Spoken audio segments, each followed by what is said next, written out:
Hello, human peoples. You're listening to the podcast network of Gamefully Unemployed.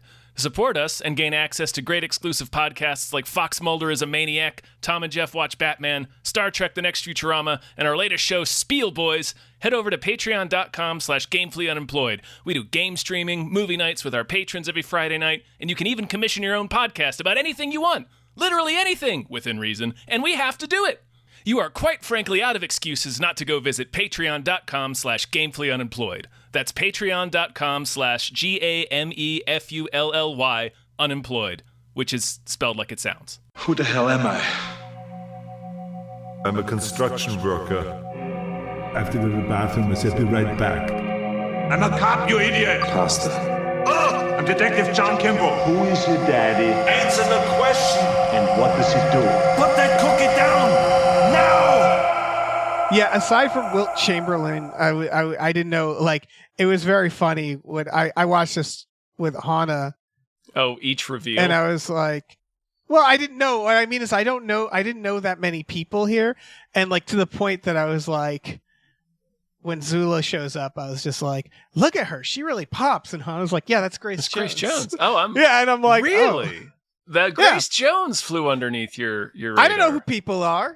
I thought you would know. I thought you would know a Grace Jones. I would peg you as a Grace Jones knower. Because when I saw her, I was like, she should be famous. Fucking Grace this lady Jones, is amazing. Man. Yeah. Nothing, huh? Apparently Mayday and A View to a Kill. I mean, that's not a very good movie, but it's also a pretty great movie.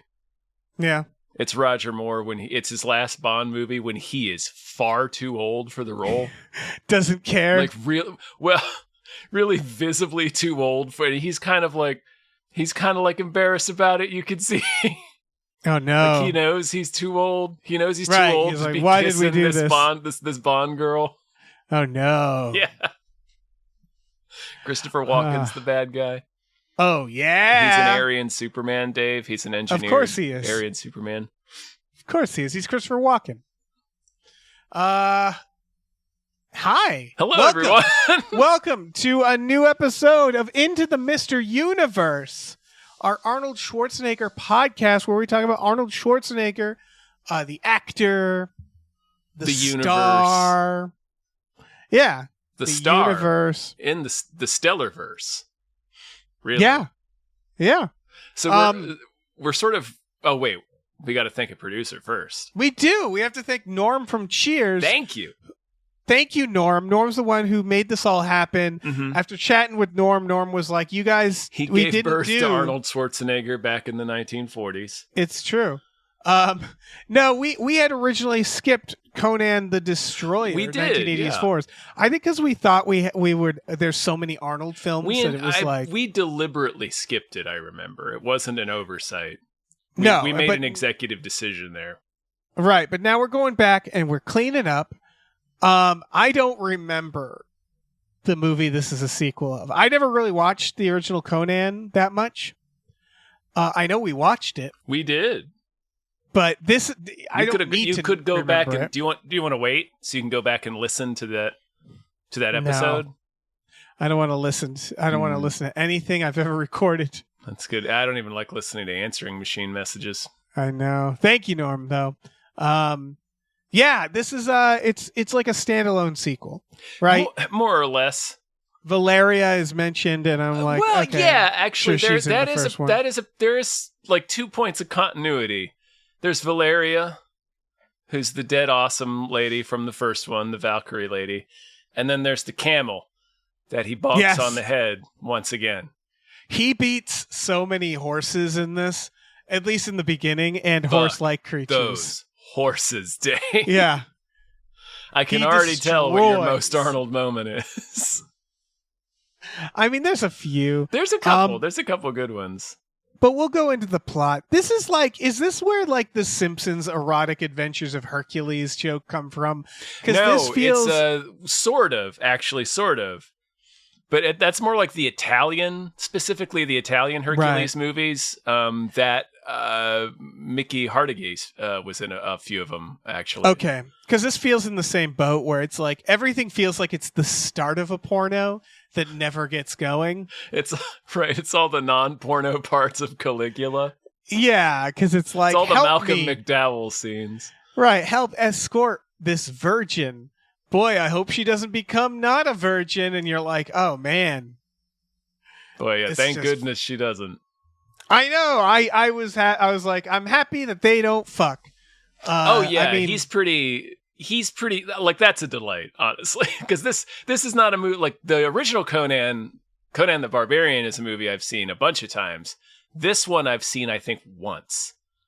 Okay, yeah. So I didn't remember a lot of it. yeah, because But I was pretty glad that even for a movie of the mid '80s, like Conan treats her like a child. right, because I would argue the age difference is not for a movie in the 80s. It would not have been unexpected. unexpected. Nope. Yeah, and so, but Particularly it's not not a it's not fantasy even movie. right. It's more of like how innocent and how she doesn't seem to know about what sex is. That it was like, oh, please don't. Well, yeah, and he's just like, Valeria. Yeah. It's like, what's your idea of a perfect woman, Conan? Fucking Valeria. Yeah. He's like pretty drunk much. as hell. So what's Valeria like? Like Grace Jones. Yeah. She kicks fucking ass. It's just awesome.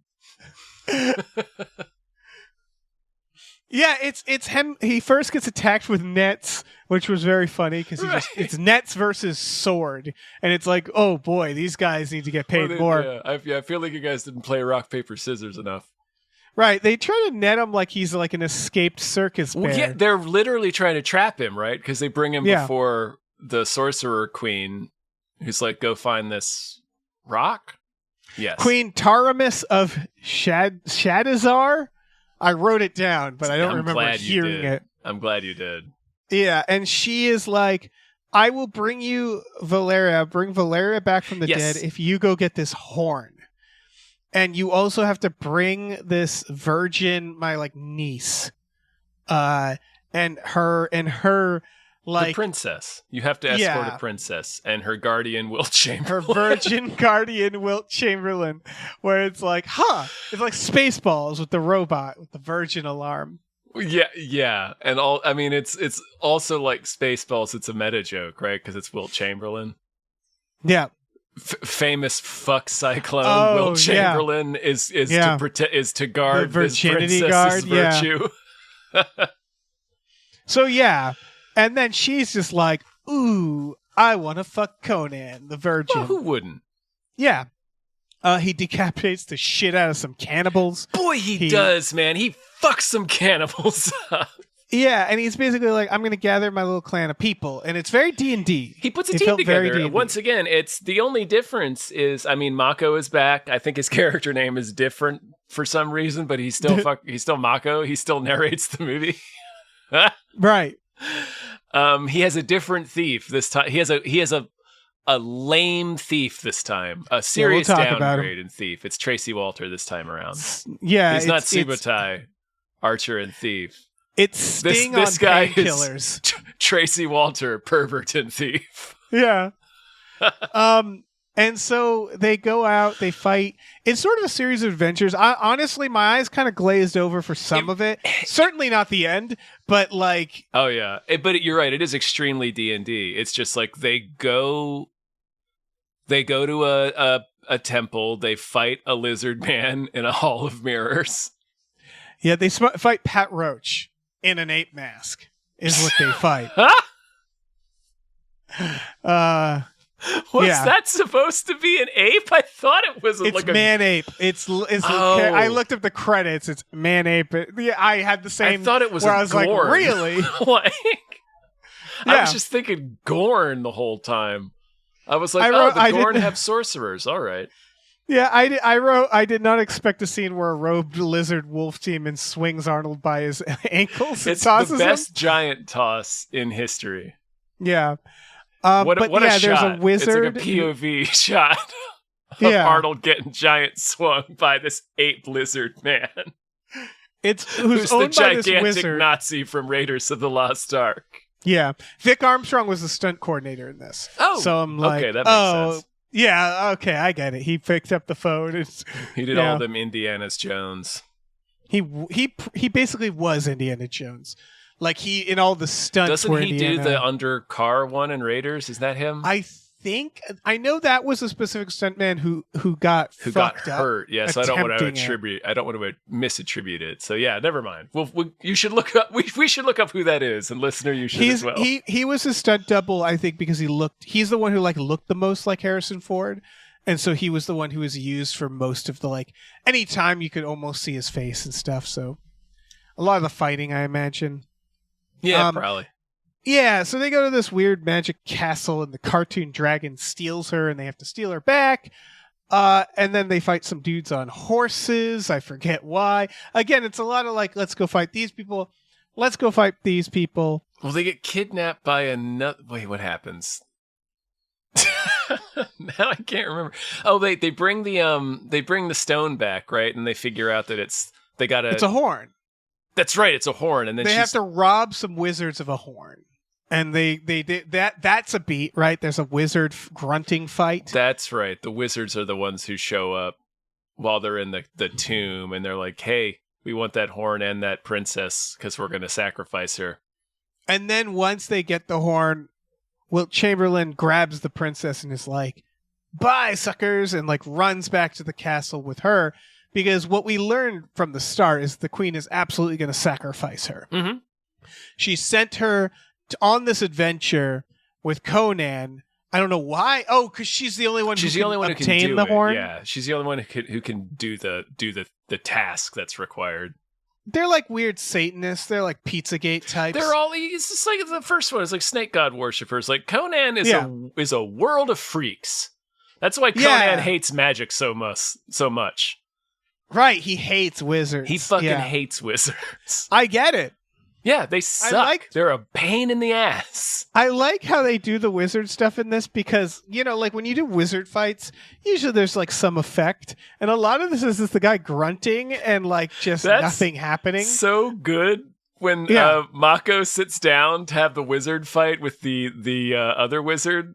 And it's just them grunting at each other trying to open this stone dragon's mouth. Right, and they're sitting there I guess something's happening. I guess they're fighting. You know, we can't see it. It's a ferocious psychic battle, Dave. Right. I appreciate that because that's the grounded, realistic version of, I guess, what a wizard fight would look like. Right. It would be interesting It for looks us. like it takes a lot out of Mako. He lights a torch. Oh, yeah. And he opens the door. I think that's the extent of his magic, actually. I think a little smoke comes out of one of their ears at one point. They're like they... ate something spicy in a cartoon. Little chili pepper smoke. Yeah. I mean, it makes sense because Mako he seems a little bit like a grifter magician in the first one. A little bit. They all, this he is one of the seems a things I was little gonna bit say surprised about that his magic works in the first one. Everybody he picks up is being in the process of murdered by mobs of people who are angry with them. Mako is about to be eaten by cannibals. Yeah, and at a certain point you're like, maybe it's them. Maybe it's them. Maybe they're the problem. Dude, Conan is a agent of chaos, man. Yeah. He's collecting people like Katamari Damacy. Yeah. And I don't know. He's gonna be picking up the people at the bottom of the barrel.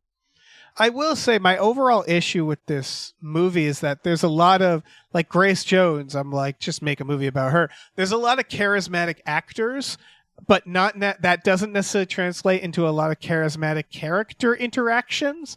And in fact, it's Wilt Chamberlain isn't really. He's just sort of a grumple puss in this. He's really it's weird they got Wilt Chamberlain for this. Yeah, it is weird. They wanted someone who could kick Arnold's ass. So they wanted somebody who was twice Arnold's size.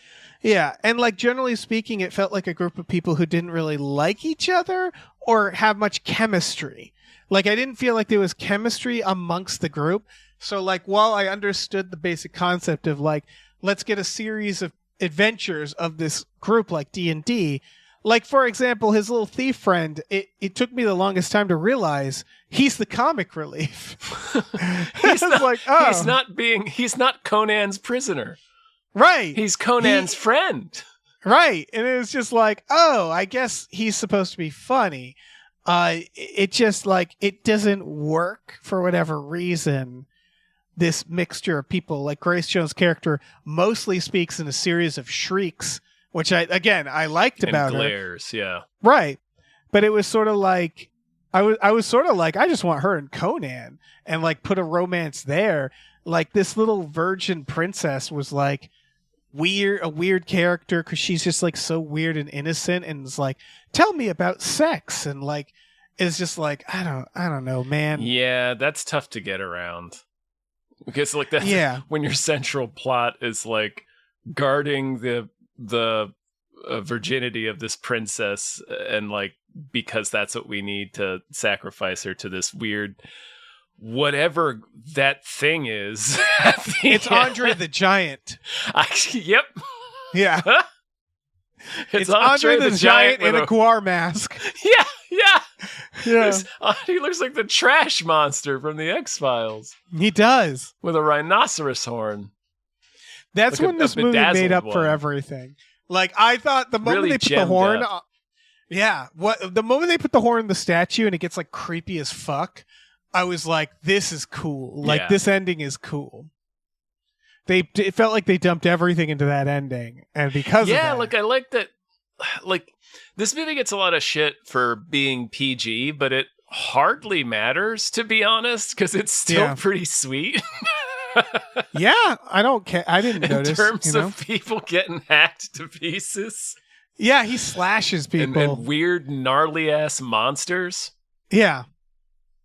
That's the thing. I visually speaking, I thought this was decent. I like how many times people are like speared or like there's a lot of the evil wizard at the end. It's like such a long shot with that spear. Yeah, the funniest thing to do to a wizard is stab them.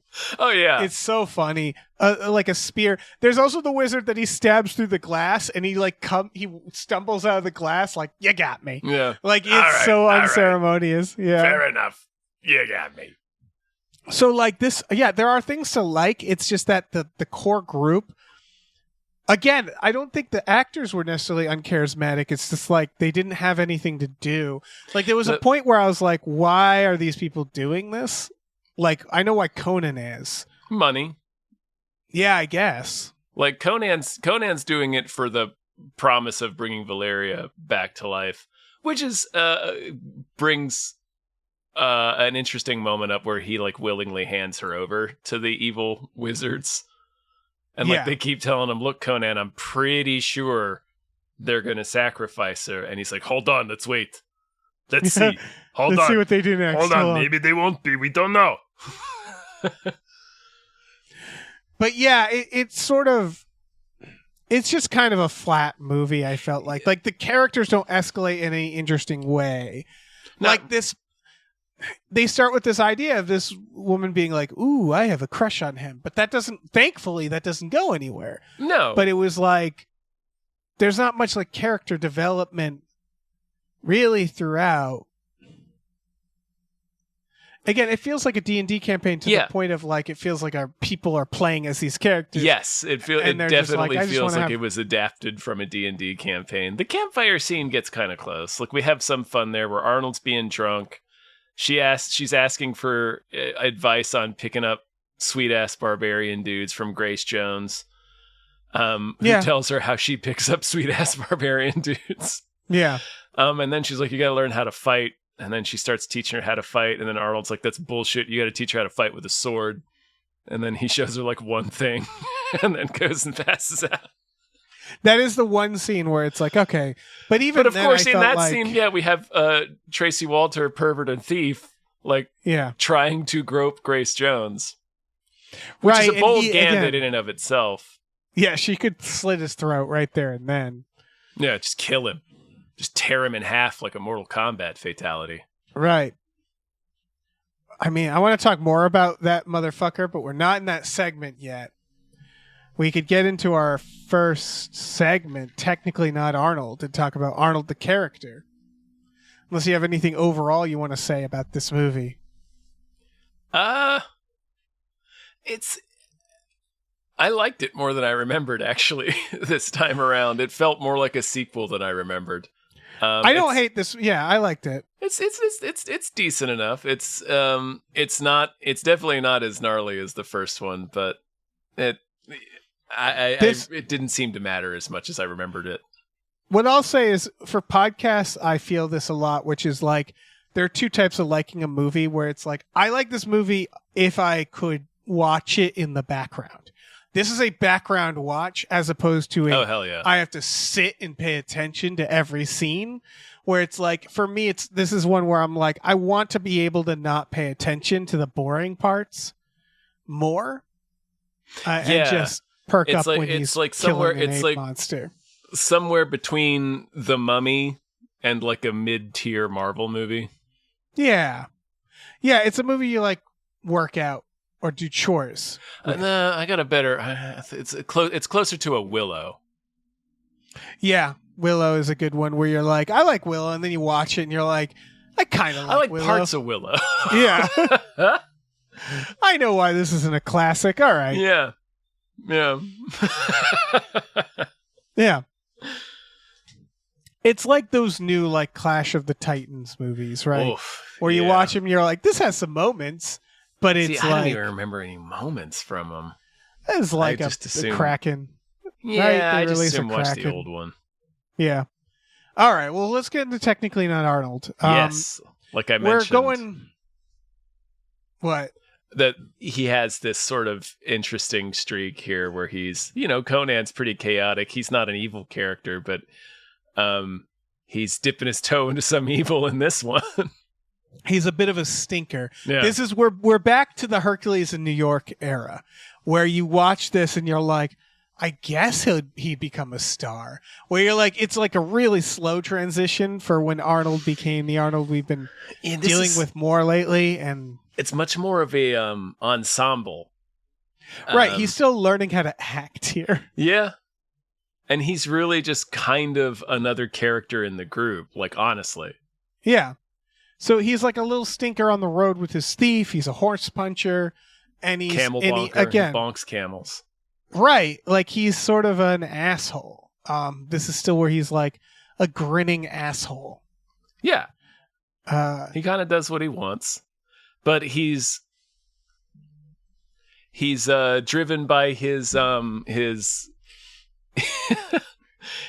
guess his need to ruin Valeria's afterlife. Yeah, I guess. I don't know. Because like the queen asks him, like, well, or somebody asks him, where is Valeria? And he's like, she's seated with Crom. Which is like, right. That's like the best you can do, I guess, right? Yeah. He's like, no, I want her back here. It's hard to tell because he is generally unreadable in this. Like, right. It's like when you watch like the theater production of War Horse and you're like everybody acting around a puppet of a horse. It's kind of that vibe where they're all kind of acting around him, and he's like he's the centerpiece. But it's like, yeah, he's featured in all of the fight sequences and action sequences, obviously. But anyway, yeah, sorry, continue. It's like the Peter Jackson King Kong where they're all dancing around the chained up like monster, like he's there, and people are being like, they'll say to him lines and stuff, and then they'll cut to his face, and it's just blank. And so like, it's funny because we watch like, how did Arnold learn to act? It seems like he started as like charming, kind of smiley jerk guy. Like that is what the first thing he was able to kind of pull off. But like sad or like vulnerable, like we're getting there, but we're not there yet, right? It's weird because I would argue he doesn't like come off as badass. He comes off as like a dog that doesn't know his size more. He doesn't feel like a badass so much as he feels like a guy who's just like putting in the work. Like a loose horse. Yeah. Horse. That's why he punches so many horses, because he's like, it's cool. Like a newborn horse in a grocery store. Yeah, exactly. It's that vibe still. Like there's a part where like someone a newborn says, horse in a lens crafters. Right. There's like the line delivery of like, there's a scene like He can't even be incredulous. There's a part where someone says, "It's a jewel," and he goes, "A jewel?" And it's like the delivery is so stiff and like, and it's just like, he just has to go like, "A jewel? Really?" But he goes like, "A jewel?" And like this like, yeah. And it's like few, this, like weird.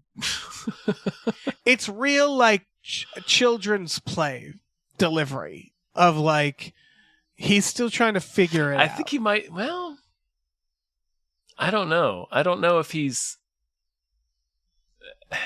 He's past that stage of acting or of speaking English. I'm conflating that with Van Damme, who, for his first several performances, was still doing his lines phonetically. Oh yeah, this is more like, I think He this just is what was, James Cameron. Yeah, sorry. No, this is what Terminator did for him, right? Yeah. Is it's like hitting the hard reset, which is like, okay, here we go, Arnold. You're not going to talk much at all, and you're going to have no inflection, and they're going to love you. And we'll work with that, and we'll grow from there. like this is the era where, like, even when he was doing like Kindergarten Cop, it's like, be serious. Like, let's hone in serious Arnold. And this is trying to be like a Chris Pratt character.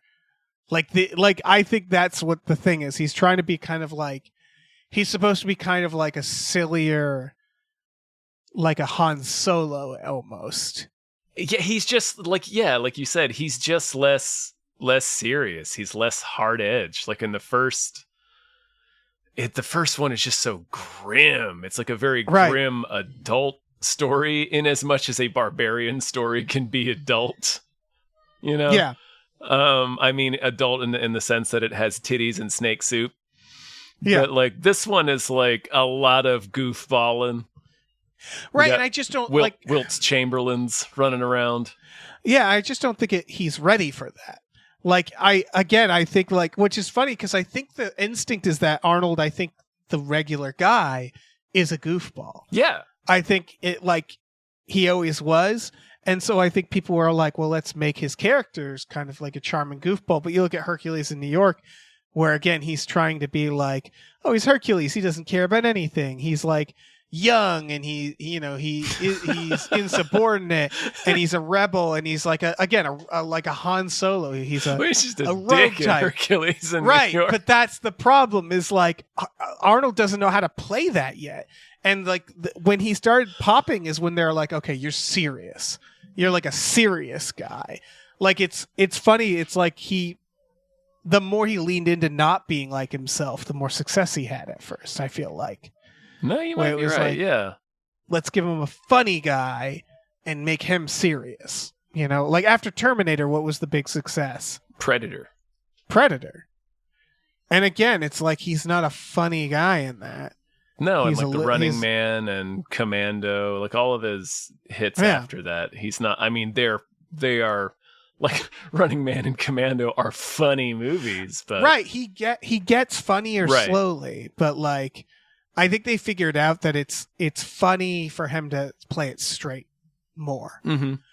In this, it's like when they have him be drunk and stuff like that, and it feels they're weird, leaning on him, to be funny, and I'm like, well, don't do that. One thing that's maintained is he gets his ass kicked a lot in this. He does, man.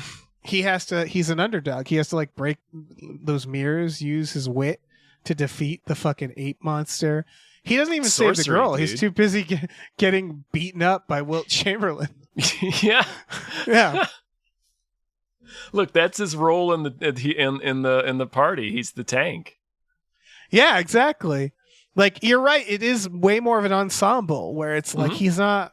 He really doesn't feel like, apart from it being a Conan movie and him being the most famous person there next to Wilt Chamberlain or Grace Jones, it really doesn't feel like he feels like one of the Avengers, kind of. Yes. I mean, okay, when was this made? 84, so it's the 1984. same year as Terminator. Okay. All right. Yeah, that checks out. It's like right at the point that, I mean, I don't even know, like the idea of when did he blow up, I don't know if it was one moment so much as a slow progression, right? So he did this and the Terminator, then he did Red Sonja, Commando, Raw deal. And yeah, Predator and Terminator are like the movies, right? Well, yeah, Terminator, Conan and Terminator were definitely two early hits. I think Predator is really when it's like he's fully formed in Predator. Oh, yeah. Like that is Arnold Schwarzenegger. I think it's like between this and Predator is where you can really see where he became like an actor, essentially. Yeah. No, I get it. Yeah, it's a little bit like Muscular McConaughey. Yeah. Yeah. Fucking McConaughey. Or like, powerlifting McConaughey. Right. I don't know if I have anything else about his character. They just made him a little sillier. Yeah. He's still he's still wandering around looking for a kingdom. Yep. He still misses Valyria. They had something really special. They got shit faced and they stole a bunch of stuff. Yeah. And I guess I haven't seen Red Sonja, but he's not that'll Conan complete his character. He's no shit, really? No, he's not Conan in it. It's a different character. Oh yeah, he's Kaldor. Although he kind of is Conan, and like Red Sonja is in the Conan universe. Yeah, that's as confusing. I understand it. It's weird. That's very weird confusing. Yeah.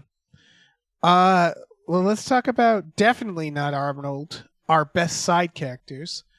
Man, shout out to the dude with the net at the beginning, who screams so fucking long when he tries to catch him with a net. He gets hurled and he's like, "Wah!" And I was just like, what a trooper that guy is.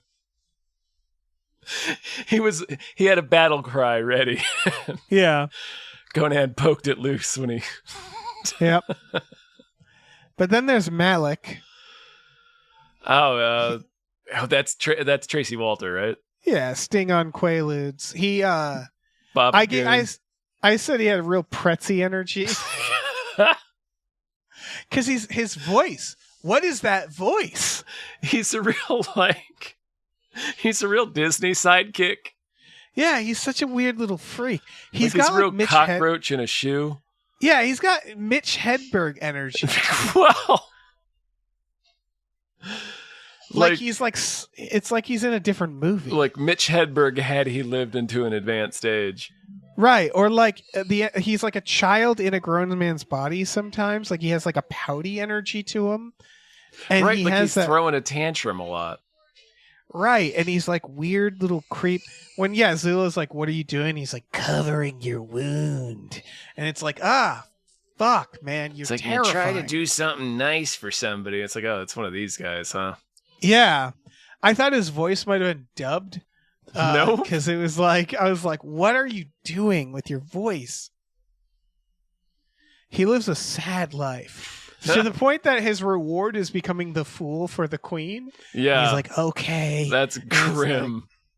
Right. He doesn't seem to be playing with a full deck. Like, throughout the movie, he seems like a simple man. He seems like he's hanging on by a thread. Yeah.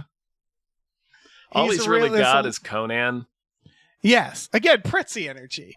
He's like he'd be dead without Conan. He really hitched his wagon to Conan. Yeah. It makes more sense here. It's unclear how Pretzi expected to thrive off of his friendship with Herc. But here, like in a fantasy context, like he's a thief, being friends with a gigantic barbarian. Right. Pretzi was like a circus grifter where it's like he got the feeling that he wanted to like sell his organs or something at some point. Like he saw this big muscular man and is like, I can make money from this guy somehow. Yeah, like he does weightlifting on television. Yeah, but people love watching that shit. Malik in this feels like a guy that he found in a dungeon and like had been tortured already. Oh yeah, and was just like a sad person. That's how he knows everybody. Right. Yeah, that's how he meets Subutai, Archer, and Thief. Yeah. And Mako, I think, in the first one. Well, and Valeria. They're just people he fucking runs Is into. Mako Akiro in this one? Yeah, he's the one that's getting eaten by cannibals. Yeah, that's Akiro.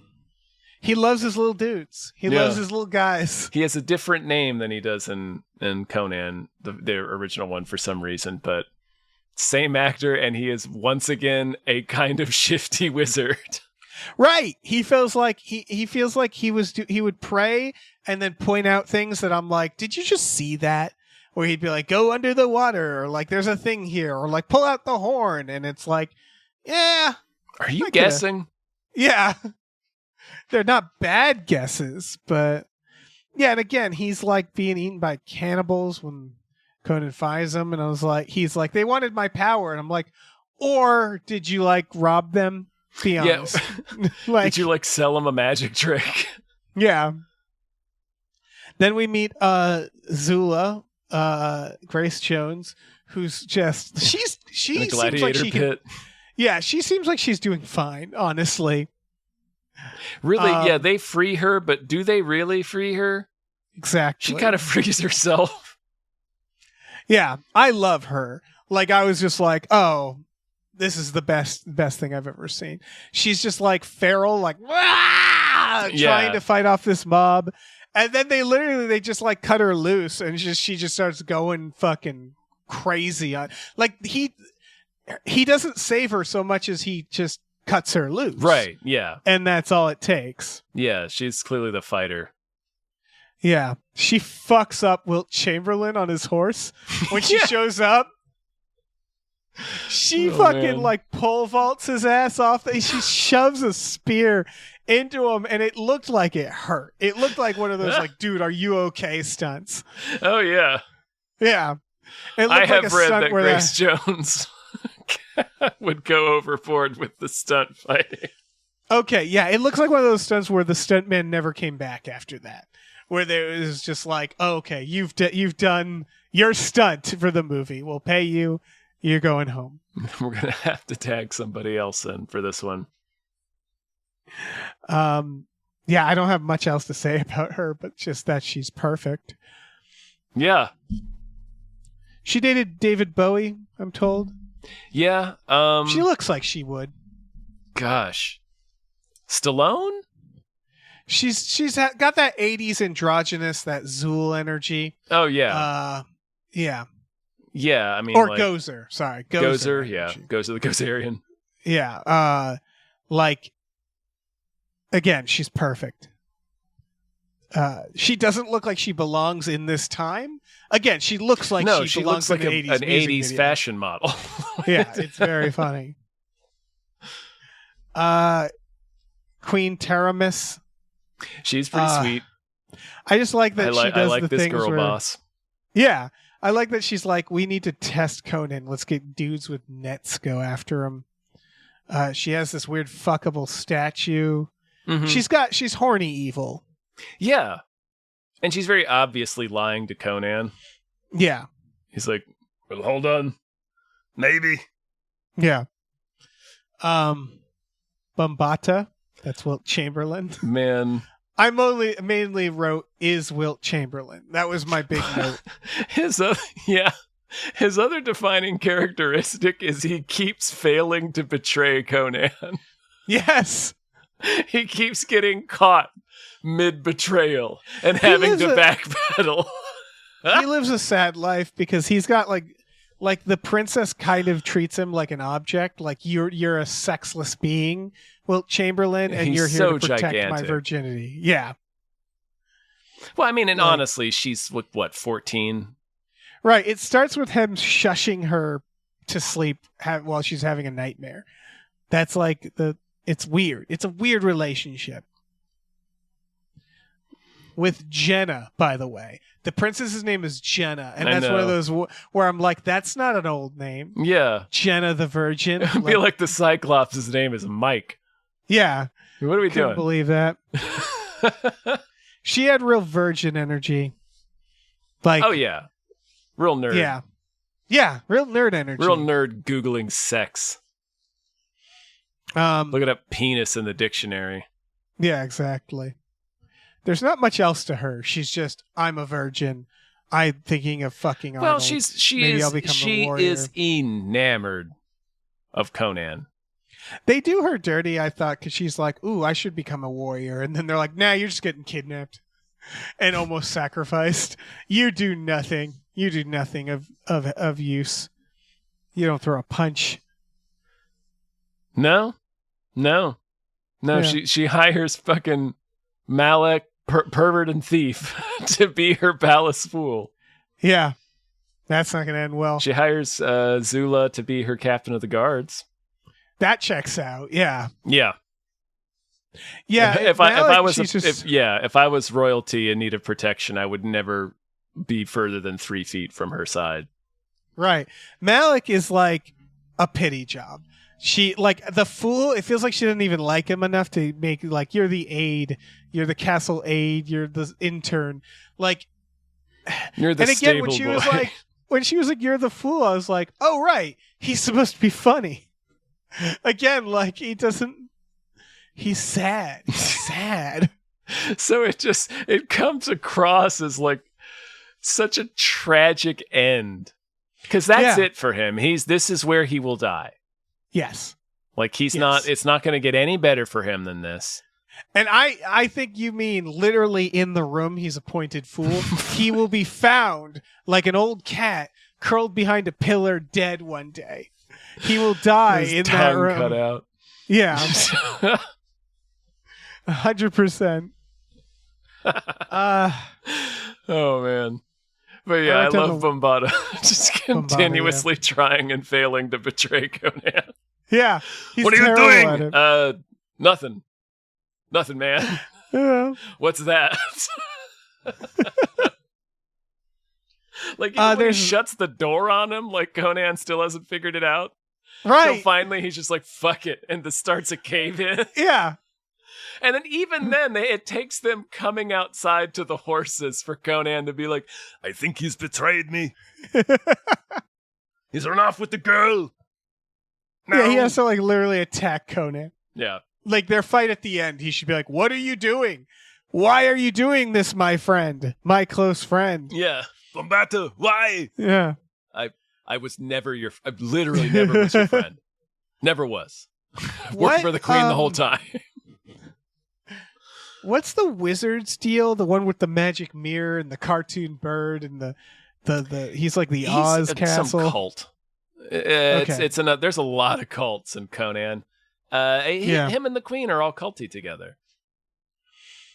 She wants that goddamn god to come back to life too, but they fuck it up. So then we get Andre the Giant. Right. I want to know. There's not much to that wizard. He just gets speared, and it's awesome. Did he? I guess my question is, does he conjure the ape monster? And if so, here's my question: who put the little cape on him? Who put the cape on the ape monster? Was it the decision of the ape monster? I think he or brought did the wizard do that? I think it brought it with himself from the hell dimension. Right. Because I couldn't figure out how much agency that monster had. His life seemed like pain. Right. It just seemed furious at existence. Right. No, I don't think he conjures it. They're trying to do the ritual and they don't kill the princess. So it like melts, which is pretty sweet. No, that's the second monster. Oh, you're talking about the House of Mirrors monster still. Yeah, the ape monster. Oh, the ape monster. Sorry, I thought we were on the end of the cape. movie monster. No, Pat Roach has a little cape. Yeah, no, that monster seems to have a certain level of agency, right? Right. Yeah, there's then Dagoth is the dinosaur monster at the end. He looks like a Power Rangers monster. Oh, yeah. Well, they both did. I want to know, my big note on that is it shows up and then immediately gets his ass kicked. Oh, yeah. It doesn't do anything. It kills the queen. Yeah, and then it just gets its horn torn off and just jizzes out goo. Conan just rips its horn off. Yeah, it gets humiliated. Him and Zula get smacked like once a piece, and then he just rips its horn off. And that's it. Right. And then there's like competing Dagoth cults because there's the Christopher Lee impersonator, Right. who like wants to resurrect the dragon to control And them. he keeps and then making the Crips and the Blood sign. Yeah, he does. And he was something. And then there's the other priest who gets speared. That's the same priest. Oh, okay. Yeah. So There's he only like one priest wizard. Okay. It's the guy in the weird hat. It occurred to me like, what is all this? So this kingdom, like there seems to be an entire kingdom that's like a cult, right? That's like They're we're gonna just bring back. sort of, yeah. I don't know.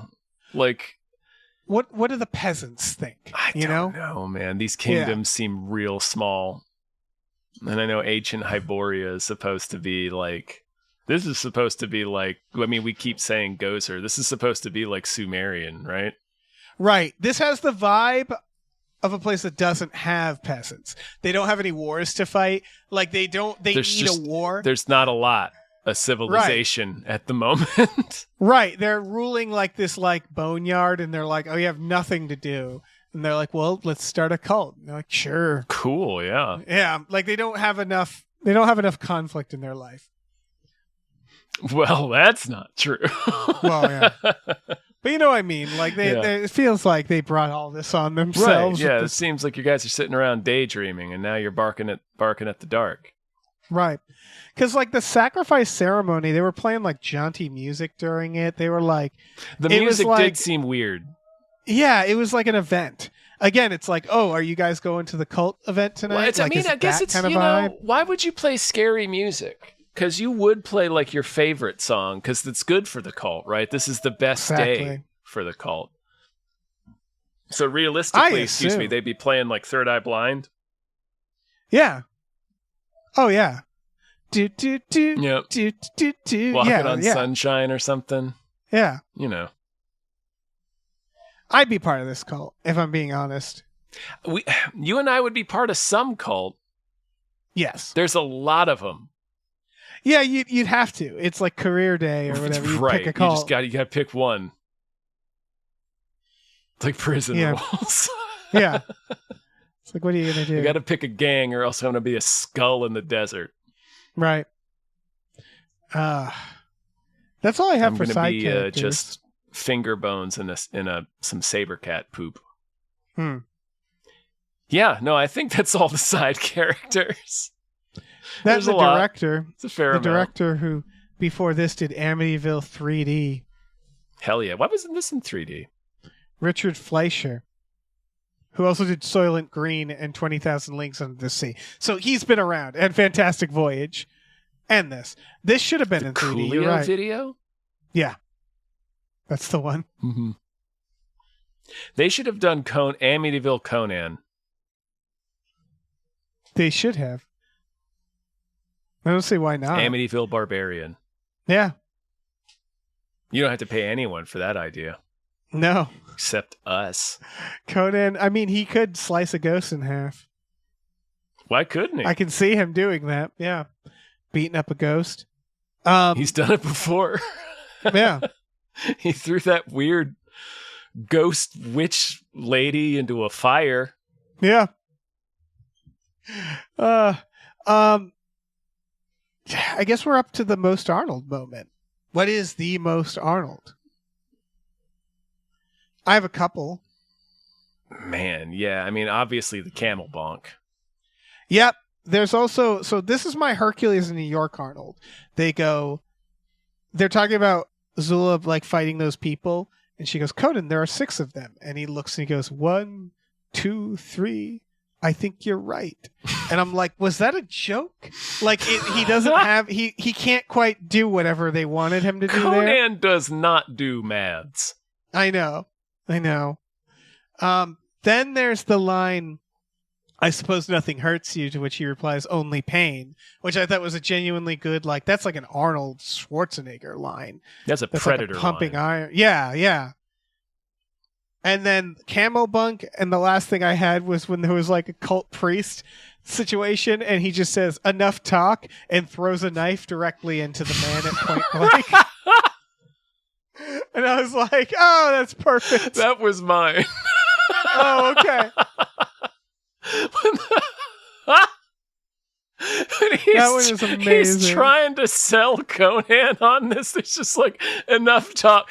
Doesn't stab the guy. Doesn't stab the guy who is clearly in charge. It's his He stabs henchman. the guy next to him. Who should be like, what the fuck did I do? Dude. Sorry, I missed. No, he didn't. Yeah, no, That's the thing. he absolutely didn't. Conan decided on that guy.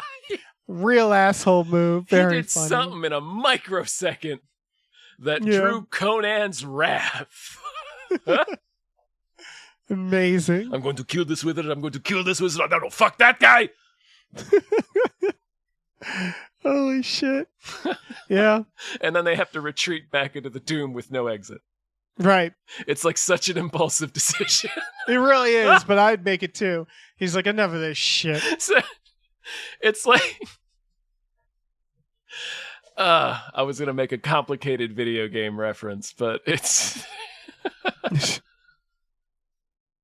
like he didn't even kill the boss. He killed like a little guy. He killed like a minion. Yeah.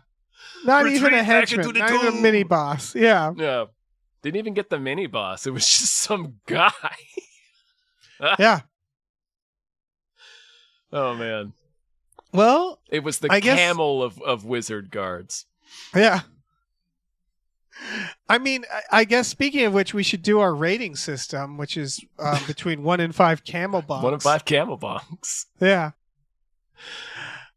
And I mean, for me, this is a 5 out of 5 camel bonks. man, I think I'm gonna have to give it 1, 2, 3. I think you're right. Nice. Nice. Jesus Christ, what a movie. Praise him and praise this film. You could Yeah. you could feel the Lord's touch in every frame. Absolutely. This is magic, pure Yeah. magic. By And the Lord, I mean praise- Dagoth. Yes. And praise Norm from Cheers. Yeah. Dagoth praise Norm from Cheers. Mhm. Thank His you so golden much for horn. this. Yeah. This was done through our Patreon, patreon.com/gamefullyunemployed. We have exclusive podcasts on there, like Tom and Jeff Watch Batman, Fox Mulder is a Maniac, Star Trek The Next Futurama, Spiel Boys, Himboos, our new supernatural podcast. We do custom podcasts. We do custom We Just Watched. We watch movies every Friday night with our patrons. This is like one of Probably those one movies. of them. Yeah. Yeah. Oh, We've yeah. watched Dragon Slayer before. Yeah. And Why wouldn't we Dragon watch this? Heart. Yeah. Ooh, we're due for Dragonheart. We are. Brian Thompson been a is while. we could have paired it with Mortal Kombat Annihilation the other week. We could have. We've watched Mortal Kombat Annihilation so much. More than twice. Yeah. We, if that sounds like your Not enough thing, head on times. over to patreon.com/gamefullyunemployed. We also have a store. Head over to gamefullyunemployed.com where you'll find a link to our Teespring store where we have all kinds of cool original artwork by cool original artists like Michael Vincent Bramley, Starlene Hodge, Justin Brown, and others. So check that out. You can get that art on like shirts and mugs and stuff. I realize I never say what exactly you can get that art on. Anything Yeah. you want, as far as I Anything. know. Check out our new show, Badical, Badical, wherever you listen to podcasts. Rate and review our podcast. It helps, even if it's a bad one, even if you totally hate it, even if you want to give it negative camel bonks, depending on how you feel about camel bonks. Right. Go ahead and bonk that review button. Bonk that review button. Bonk it. Bonk it right in the camel. My bonk awakens only for Valyria. Australia.